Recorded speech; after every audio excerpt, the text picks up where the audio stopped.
I see you're busted out your Christmas sweater. Franklin's ready to go. Frank, the mic is like perfectly positioned to his face. As the Peanuts try to do. Charlie Brown's hater. I'm really happy for you. I'm gonna let you finish. Who the fuck is that guy? Look at the show. I'm the country man. Welcome to the fucking show. Fuck Scott.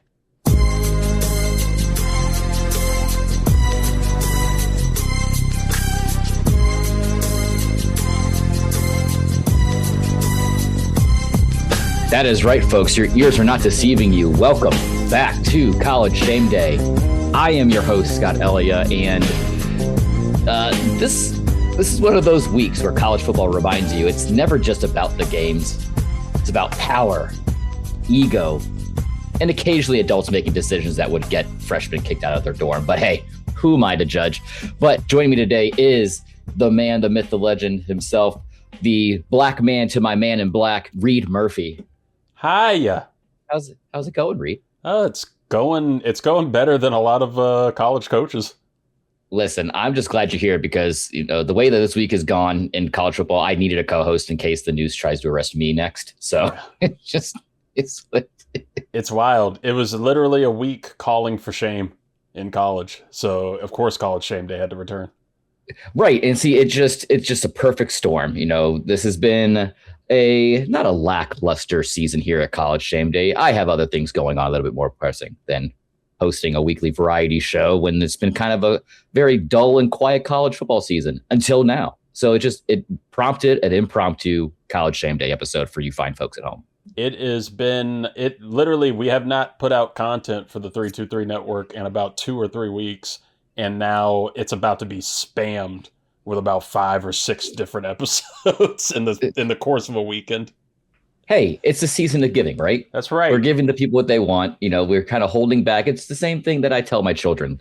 No, we can't get the Legos today. No, we can't get you some new Barbies. Why? Because Christmas is right around the corner. You got to save up. You got to wait for the days where you're not going to be working. You're going to be home all day. You're going to be cleaning. You're going to be cooking. You're going to be hosting your families and friends. And what better way to enjoy that than having us on the background, just ranting and raving about nonsensical ideas. Yeah. We'll be your Yule log. Speaking about Yule logs, boy, I can give you a story from earlier today, but we'll save that for behind the Patreon paywall. But yes, folks, there has been some very interesting and newsworthy developments, not only out of Notre Dame and them crying about missing the college football playoff, but most recently with Michigan. Let's start there because this has escalated quickly. Head coach, previous head coach Sherrone Moore has been fired with cause and with hours. He is in custody as a suspect in an alleged assault. Gotta say alleged. Yep. Innocent until proven guilty. No charges yet, but the damage is already done. Read a couple talking points I want to kind of go over with you here because, of course, everything's speculation right now. Rumors are swirling that he may or may not have had an inappropriate relationship with one of the, administrative members of the Michigan football program. Maybe that person received a 55% pay increase last year. Maybe there's a speculative, forced abortion that happened. And maybe that's why she decided to come out, even though Michigan was already, investigating this in the summertime. Oh, and mind you, this all kind of lines up with after National Signing Day. So maybe this is that part of the timing has been. The timing here is brutal. Fired, then in custody hours later. What does that tell you about what Michigan knew or didn't know? Because like this doesn't just happen. That's the worst part of all of this, I think, because I've been trying to keep up with what the actual facts are in the case, and overall, no matter what, we know something sketchy happened. We know something, very dangerous could have happened. All the drama aside, we know how. And I'll say professional sports organizations work, and that's what college football teams are now, and especially when you have GMs and these 80s working like that. It's always sketchy. things that happen, it's never just a surprise to the higher ups, right? Like they always they always know something's brewing. We knew that about Deshaun Watson in Houston and the way that Houston handled that. And I'm sure the same with like, Penn State and Paterno. Like there's always smoke. Urban Meyer and co-eds at the bars. Yeah. Lane Kiffin and Sidney Thomas. There's always smoke. There's always smoke leading to the fire. Michigan had it. There's a reason, I'm sure, that it was, waiting until after signing day for this to come out and blow up. And, if I was acting that way as Michigan, I probably would have, done this maybe a couple weeks ago before some coaches got scooped up. But Michigan is also acting in its own way. And people were already talking about, wanting Sherrone Moore fired for the performance of the team this season and stuff like that. This just became a convenient out for them. And unfortunately at the cost of, a lot of legal misactivity and stuff. I don't like it, but that's just how these organizations always work out. Right. And you bring up a really good point as far as the coaching carousel, because like a lot of these high profile coaches that have already, like James Franklin's at Virginia Tech, then you got Lane Kiffin having another almost tarmac incident again, going to LSU. Is like, if you're a player, a recruit, a parent watching this, now that the coach that came into your house was preaching left and right center about looking out for your kid, like what's the first thing you're thinking? Like, do you stay with Michigan? Like, do you write it out and wait to see what coach they get? Or are you immediately just trying to get out of that? I think a lot pull out fast. I think a lot are going to pull out fast here. And I think it's the right thing to do, because like you weren't expecting this as, especially like a young recruit, that this was going to happen. But if it's one of these like, junior, even sophomores that they're recruiting here, it is smart to wait it out and see. I don't know how you felt about Sherrone Moore, but for me, I have not been a particular fan of him as a head coach for Michigan. Like, I don't know what it is about, like, Michigan is one of the biggest schools in the country. It's one of the biggest college football programs in the country. And it just hasn't felt like that with him at the helm taking over for Jim Harbaugh. You could kind of feel like this isn't going to last. He's a placeholder for, the suspensions that might come from Jim Harbaugh's antics.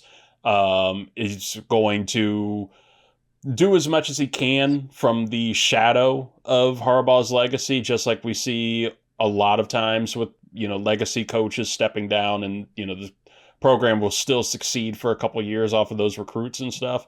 We're at that point now where that's starting to wear off, and we saw it, even though they were a near playoff team, like maybe an Ohio State victory away from making the playoff. That's enough to me to warrant recruits to just sit and wait for a little bit and see who winds up over there, because I don't know who you've heard. I don't know who you would predict, but I could see a lot of major names being willing to step down from their positions to go to Michigan and have the resources of Ann Arbor and all that behind them, especially when Michigan is getting the rare opportunity to fire a coach and recoup the money and not have to do some like major payout. Right. And to answer your question about, was I sold on Sherrone Moore at the beginning? No, because if I remember correctly, there was some verbiage in the contract with Jim Harbaugh that if he were to step down or if he were to leave Michigan, then Sherrone Moore would be the de facto head coach. And I guess they honored that agreement with him. So he kind of just like lucked himself into the role. But even that, I mean, he's only been really coaching for 10 years, primarily as like a tight end coach. And then, he was the co-offensive coordinator at Michigan and, kind of riding on Jim Harbaugh's coattails. And now we are where we are. And then to answer your second question as as far as like predictions go, there is one interesting name I want to point out to you really quick, because in his like I believe like it was in a newspaper clipping or something. It was this gentleman upon graduating college had said that after college he would like to become the head coach of the University of Michigan, and that is your man, John Gruden. I could see it. Listen, needs a job. He seems to mesh well with the young kids nowadays. He has the street cred with Pat McAfee and gang and Barstool Sports. And he's tight with Dave Portnoy, and everyone knows Dave Portnoy is a University of Michigan alum. It could happen. Yeah, I'll plant my flag this early into that prediction. But I don't know. Like you said, there's a lot of moving pieces. It's still really early. I like to try to give people the benefit of the doubt, but based off of the I don't want to say facts, but the narrative that's come out so far, it's just a very messy situation. And if there's any lesson to learn here, it's twofold. One, if you're in a committed relationship, stop. Don't do anything stupid, because now not only is his life ruined, but his wife, his 3 daughters, their lives are turned upside down.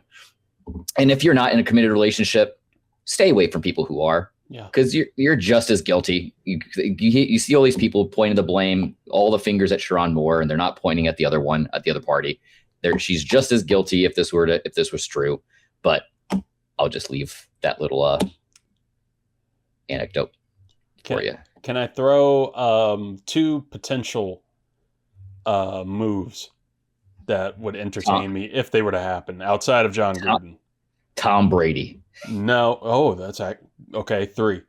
Tom Brady is GM for Michigan. I liked the domino effect that I heard of a Kalen DeBoer leaving Alabama to go to Michigan to be their head coach. I don't know why one would do that outside of just wanting to coach at Michigan. I would not leave Alabama for Michigan, especially after another playoff run. But Kalen DeBoer leaving Alabama to go to Michigan. Lane Kiffin backs out of his LSU deal to go take the Alabama job. From there, Ed Orgeron moves up, becomes the head coach at LSU again.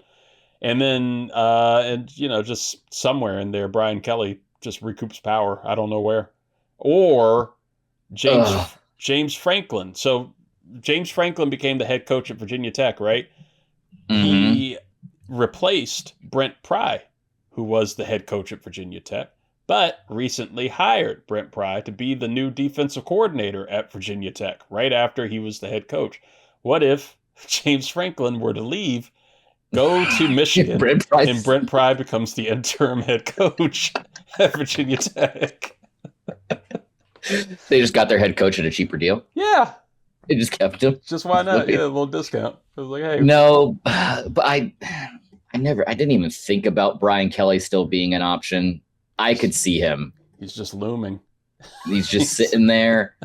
He's had some kind of relative success at the schools he's been to. He brings in some kind of stability. He's a name that can try to retain some of the recruits that may be sitting on the fence of opting out and trying to go play somewhere else. So maybe that's their best bet. But when you're a program like Michigan, they're entering survival mode. Everything else stops, including football. Yeah. But speaking about Brian Kelly, let's talk about Notre Dame. And this might be the loudest reaction we've ever seen to a college football playoff decision. Notre Dame finished 10-2, ranked in the top 10 every CFP ranking until Selection Sunday, when they dropped to number 11 and missed the field entirely. I don't know how you felt about it, but I loved it.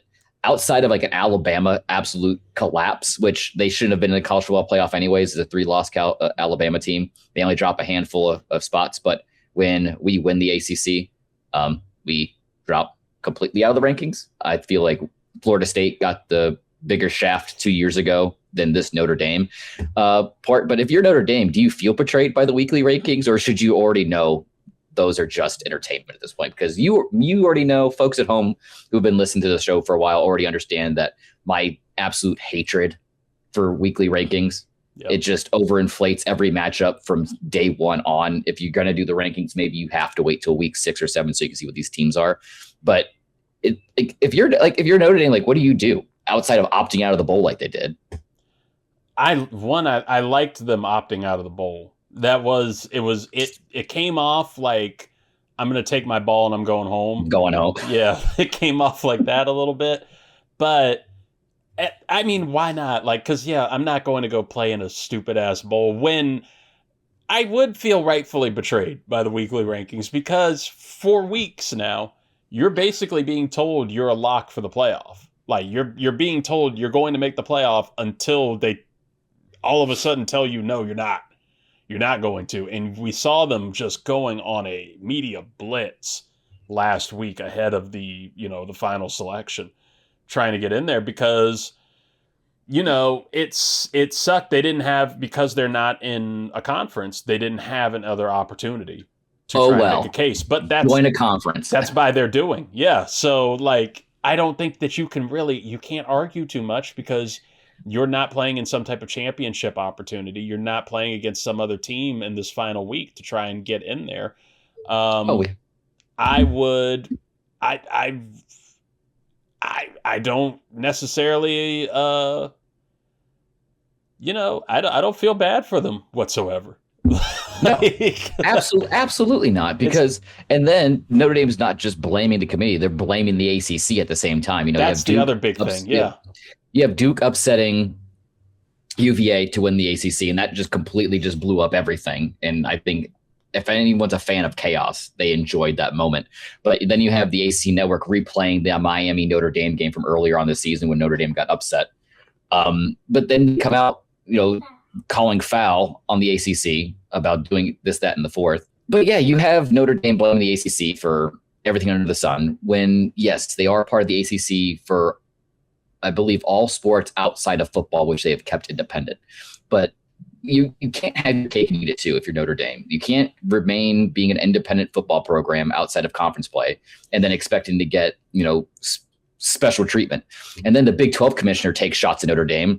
I mean, then it comes out that I guess there's some special language, an agreement with Notre Dame and the College Football Playoff Committee stating that, like, if they fall within the top 12, they're in the College Football Playoff regardless, because they're independent.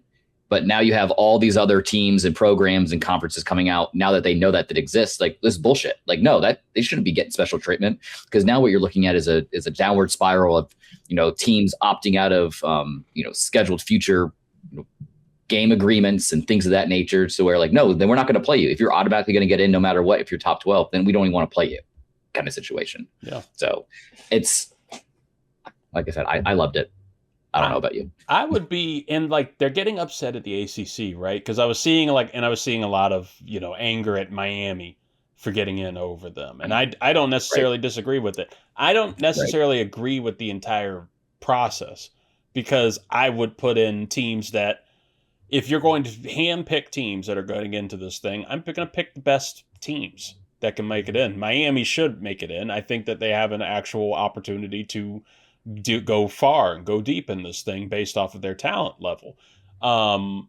You want to get mad at a conference, get mad at the SEC, get mad at ESPN. ESPN has a significant, investment in the college football playoff, and they also have a significant investment in the SEC. Why? You can get mad at them, or if you're Notre Dame and you're this independent product, go in on NBC. Go in on Universal, the people that you have your contract with, and have them, tell them, like, hey, you need to make a bigger push to be a bigger part of the college football playoff and help us out here. It's like, we don't have anything outside of that. Like you said, all you can do is either join a conference or, yeah, that's pretty much it. Or just like self-ban yourself from the playoff, in the future, and just keep saying, I don't want anything. Well, see, this is the issue, right? Because, like, what's the metric at this point? All these teams are so razor thin close as far as talent goes, year in and year out. It only gets closer as each year goes by. So, like, what's the real metric? Because it's not record, obviously, because you have a 10-3 Alabama team in, right, and you have a 11-2 BYU team out. So like, what's the real big difference? Like, that's where the strength of schedule comes into play. But then like the strength of schedule is dictated based off the rankings, and the rankings are done way too early because look at Penn State. They opened up the season number 2 overall, and they're nowhere to be found on here anymore. Of course, if the ball bounces one way or another, maybe some of those losses turn into wins, but I don't care about Penn State either. But I feel the only solution to this, and we'll get into another solution with, the rest of the show, because we're going to go through, the bowl games outside the college football playoff, get your thoughts on who you think would win, because this is part of the fun of college football is these bowl games and what they're named, because there's some new ones in here that I think you're going to enjoy. But they keep progressing to a pro style model of play. They got the NIL deals. You got players making a lot more money. You got all these lucrative TV deals and things of that nature. You got the college football playoff looking like they're trying to expand it more and more each year. So at this point, scrap the conferences, start over from fresh, take a note from the NFL, have 2 conferences like AFC, NFC, break it down into divisions from there. So that way there is no bickering at this point saying, oh, the SEC, it means more. Yeah. So that justifies why we get 5 playoff spots, even though there's plenty of other teams that could have been more deserving from those rules. So, of course, I'm just a little guy with a microphone in Virginia, and I know the college football playoff committee doesn't care about my opinion. But hey, I digress. But it all leads perfectly into the bowl season, because bowls don't care about press conferences. They care about motivation and execution. Reed, we're going to go rapid fire with some of these bowl picks, because there is a lot of them. Starting out Saturday, December 13th, we got 2 bowls for you. The Celebration Bowl. And this is for you, Reed. This is for you. South Carolina State versus Prairie View A&M. South Carolina State, more physical up front, comfortable on the big stage games. I like South Carolina State in this game. I believe it's one of the HBCU Bowl almost. That's what it's looking like. That's what it sounds. I'm now looking up Prairie View A&M notable alumni. Yes, give me that Kirko one. Bangs. What? Give me Prairie View A&M in this one. Oh, where is it? Where is it? Oh, wait, no, that's not the one. Wait, where is it? Oh, I don't have the Celebration on mine. And Lonnie Love. Oh, man. Oh, then there we go. Then following that game on this December 13th, you got the LA Bowl featuring no one from LA, Boise State and Washington. Could not be less LA if it needed to be. I mean, I guess give me Washington, higher end athletes, more passing game, answers late. Boise State's kind of just been a shell of who they were last year, but we all went into this year kind of anticipating that with Ashton Genty leaving, going to the league, we kind of figured Boise State wasn't going to amount to much. Moving on to this is Tuesday. I mean, you got a game every week, every day coming up. The Veterans Bowl, Troy and Jacksonville State. Woohoo. That's great. I mean, I guess give me Troy. I like their defense a lot more. They have fewer self-inflicted mistakes on both sides of the ball. Jacksonville State, I don't think is going to be able to keep up. Here we go. This is one of my games that I have circled on my calendar. December 17th, Old Dominion versus South Florida. Alumni Scott Ellia from Old Dominion. But give me South Florida. The speed, the explosive plays indoors. I just don't see them matching up with South Florida. It's going to be a home game for South Florida at this point. I will wish the best. I'll root for Old Dominion, but as far as my money's concerned, no, I'll put that on the safer play. Yeah. And this is where I feel they missed. I mean, I don't know what 68 Ventures is. Is it? 68 Ventures? Is that the name of the bowl? 68 Ventures Bowl. Man, how have we not gotten one yet? Oh, it's an investment company. Okay. I mean, I feel like they were one number away on either side from having that being huge. Could have had the 6-7 Bowl, could have the 69 Ventures Bowl. It would have been great. Louisiana versus Delaware. Congratulations, Delaware, for getting into the bowl. This is their first season, I believe, in D1. So that's great. But give me Louisiana. It's a step-up game for Delaware, so it's going to be very interesting. And I didn't think this was going to be relevant. The Xbox Bowl. This is a new one. I don't think I saw an Xbox Bowl. The Xbox Bowl featuring your Missouri State and Arkansas State. Give me Arkansas State. More reliable offense, better in a shootout. So give me Arkansas State in the Xbox Bowl. Following that, you got the Myrtle Beach Bowl. That was one from last year. Kennesaw State and Western Michigan.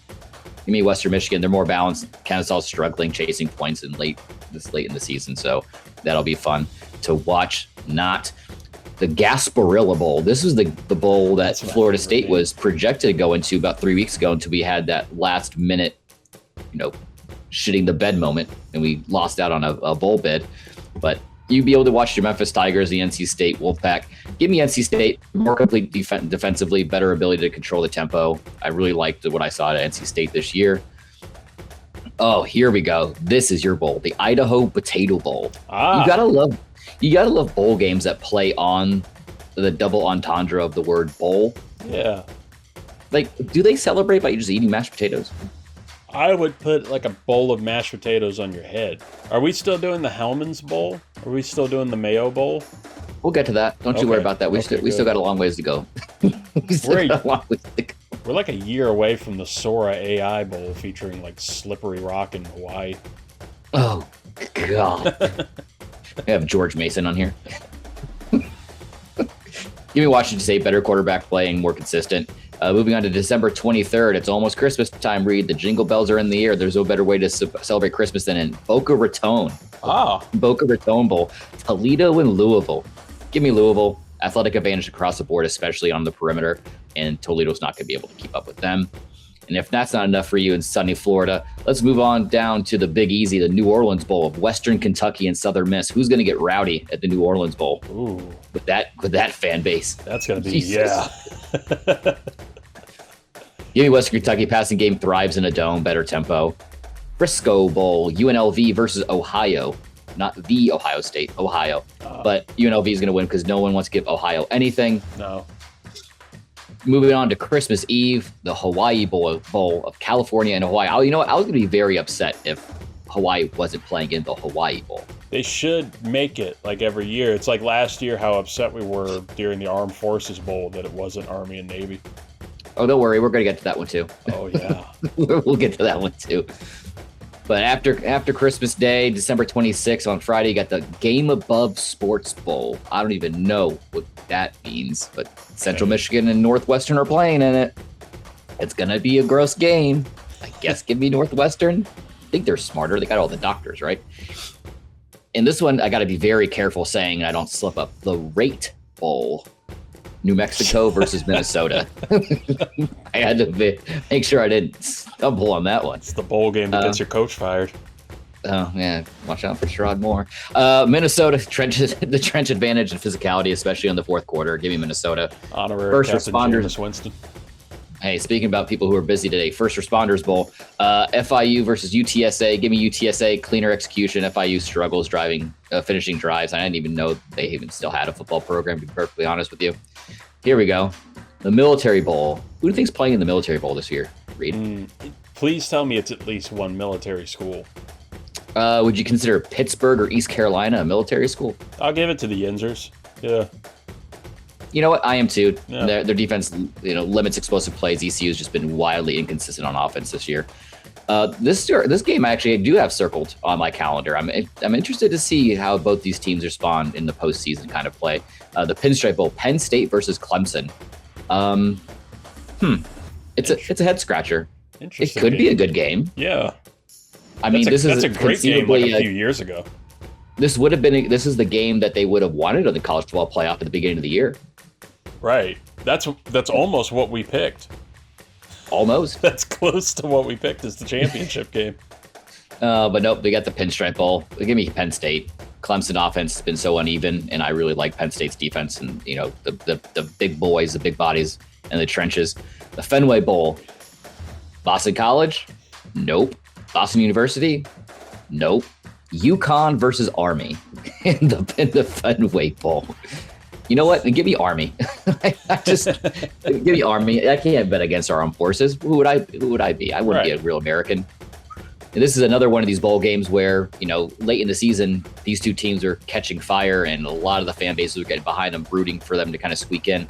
The Pop-Tarts Bowl. We love the Pop-Tarts Bowl at the 3-2-3. We love it.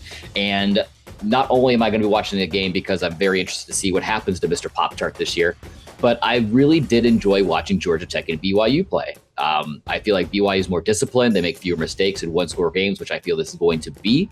So give me BYU. Go Cougars. Go Cougs. The Arizona Bowl. I think Arizona's playing in it. Arizona State's playing it. No. Nope. It's Miami of Ohio and Fresno State. Jesus, give me Fresno State. They're more dynamic, and Miami of Ohio just struggles if they're trailing by any kind of point. The New Mexico Bowl. New Mexico did pretty well. I feel like they could kind of squeak in here and get a bowl game.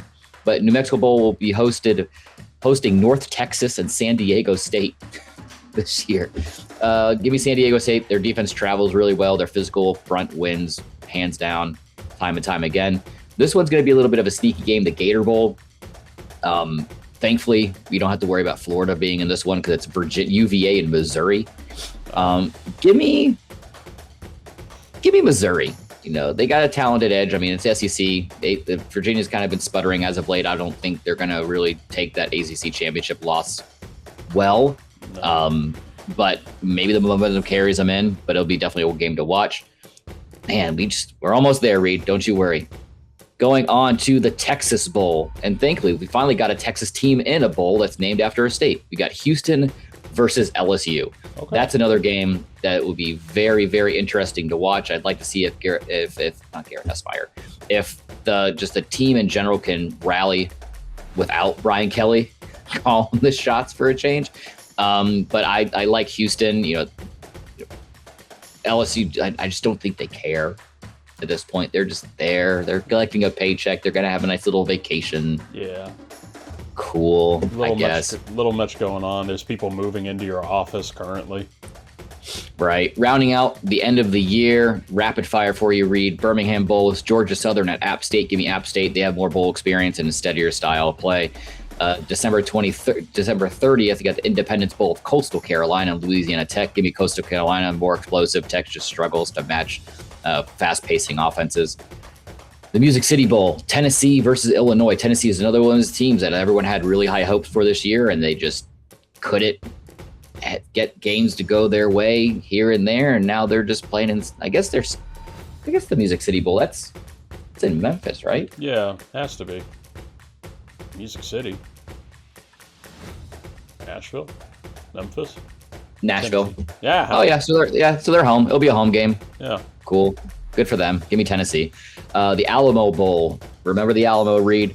USC versus TCU. Give me USC. USC was quiet this year. Did you hear nary a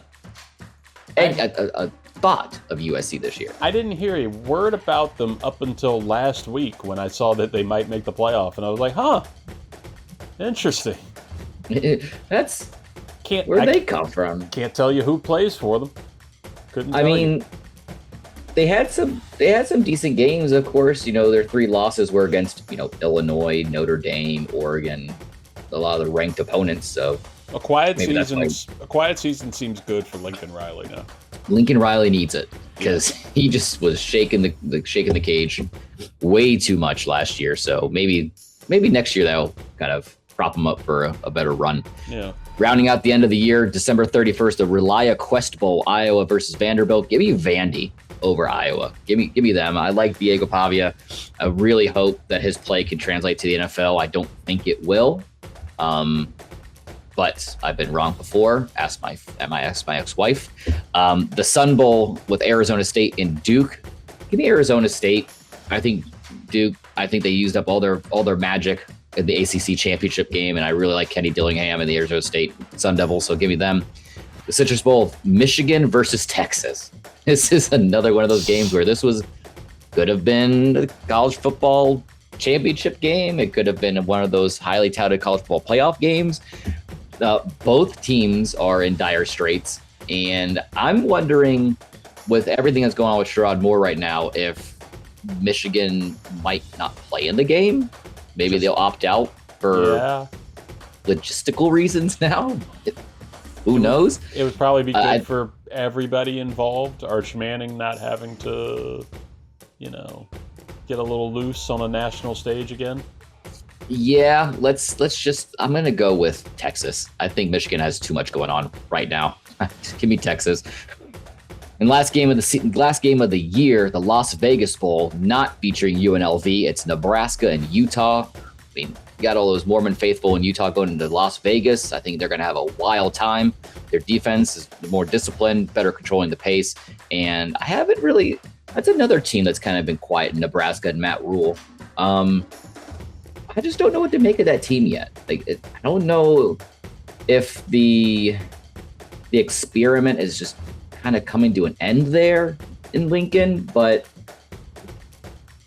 just don't see it. I just don't see Nebraska being highly successful anytime soon. No. I don't know about you. Those Mormons are going to drink a lot of milk, though. All the milk. You hear that? Milk. What grocery stores they got in Vegas? Ivy's, Ralph's, Kroger's probably. Probably a Kroger. Safeway. Almost definitely a Kroger. Yeah. Yeah. Stock up at real Kroger. That brings us to the beginning of the year. I will save the Armed Forces Bowl for last and the Duke's Mayo Bowl for the penultimate last game. The Liberty Bowl of Navy and Cincinnati. Reed, we've already heard Navy has a game. I mean, it is to get the Liberty Bowl, so it's kind of America adjacent. Yeah. Give me Navy. You don't bet against the Armed Forces ever. No. So Navy's in a bowl game. Army's already in a bowl game where you're talking about them. So Who's left to play in the Armed Forces Bowl? Stay tuned, you'll find out. Because first, we're going to talk about the Holiday Bowl of Arizona and SMU. Give me SMU. I'm very intrigued to see what SMU does next year. This is one of those teams that are on the rise, especially in the ACC. They've put together a really great couple of years in college football. And it's just, their speed just can't be matched, especially against Arizona. This brings us to the Duke's Mayo Bowl. Who are you rooting for, Reed? Wake Forest or Mississippi State? Who do you think? I think they just, what they should do this game, because you got the North Carolina, I guess Wake Forest is kind of in the mountainous region. It's kind of in the more rural area, I guess, kind of on the border of Virginia. Sure. And you got the Mississippi State faithful. Do you think that they should just not play football and they should just find the biggest super fan for each team and just have them in a Mayo eating contest? That would be disgusting. I'd love it. That brings us to the Armed Forces Bowl, Reed. Any guesses? You know it's not Army. You know it's not Navy. I'm gonna go with. I'm staying military. I'm going with Norwich University and the Virginia Military Institute. Wrong. It's Damn. Rice and Texas State. So close. Give me Texas State. They're more efficient on offense and they're better at finishing drives. But yeah, I mean, some really great games for, the bowl season. What I want to bring up really quick to you before we let the folks get out of here is there's just, I think there was like at least 8 to 10 teams that, including Notre Dame, that just turned down the bowl invites.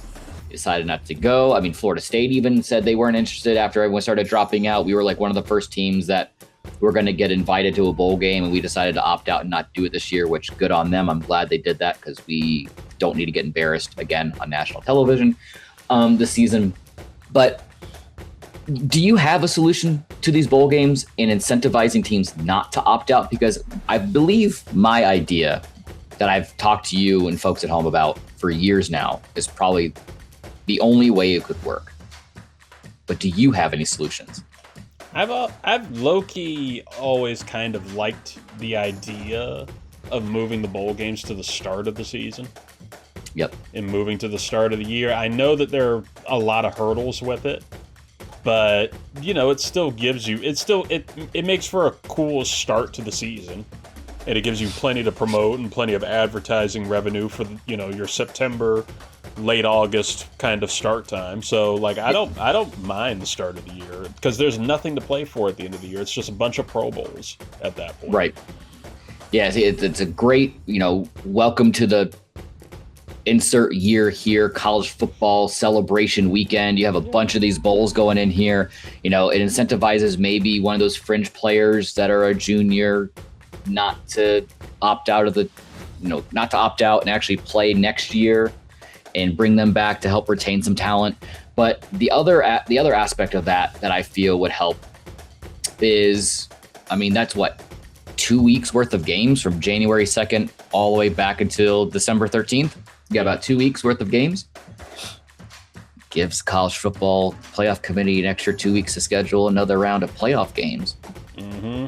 maybe that's the way you're able to expand it out a little bit. You cut out a lot of those fluff games that nobody really cares about outside of their respective fan bases. You open it up to maybe 16-team playoffs. Get another 4 in there.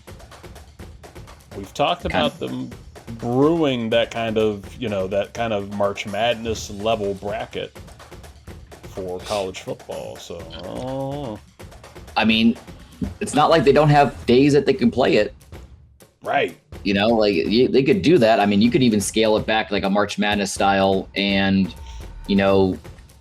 instead of getting a 1-week bye, maybe Indiana, Ohio State, Georgia, Texas Tech, they get a 2-week bye. Yeah.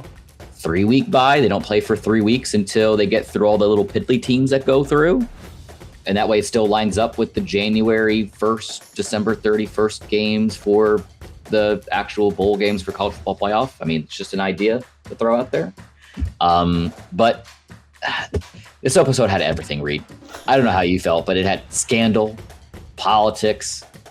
I got frustrated just even thinking about Notre Dame, the bowl season chaos. College football just isn't just about Saturdays anymore. It's about everything we just mentioned. And bowl season, that's where belief shows up on the scoreboard, Reed. Don't you ever forget that. But thank you so much again for joining us on this, like I said, impromptu, sudden, out of nowhere, I think with 2 hours of prep. Yeah. College Shame Day episode. I feel like we need to thank Luis Martinez at home because he's the one who said, Scott, where are you at? There's a lot of things going on. You gonna talk? Yeah, I guess I'll jump on. So, Luis, thank you for being the kick in the ass that I needed. And Reed, thank you for being here and joining us. Please remind all the fine folks at home where they can find you. What do we have coming up? Because you did tease it at the beginning that we have a gamut of shows coming up. So, of course, the 323 Network on YouTube is where you can get everything kind of cut up and, bite size for you. Or, the 323 with Reed Murphy on all streaming platforms, Spotify, Apple, Zydegack, anything like that. Wherever you're wrapped is. Yelp. And we'll have plenty of going on. We have Travis Byram and Bradley Harrison joining to get in some movie talk. They're also our guest pickers this week for Ricks versus Gricks. We have Angela Panagua joining to recap the Diddy documentary and getting some Dallas Cowboys talk. We're getting into New York Mets chaos and the Phillip Rivers pop in the NFL situation with Luis Martinez. We got a lot going on, man.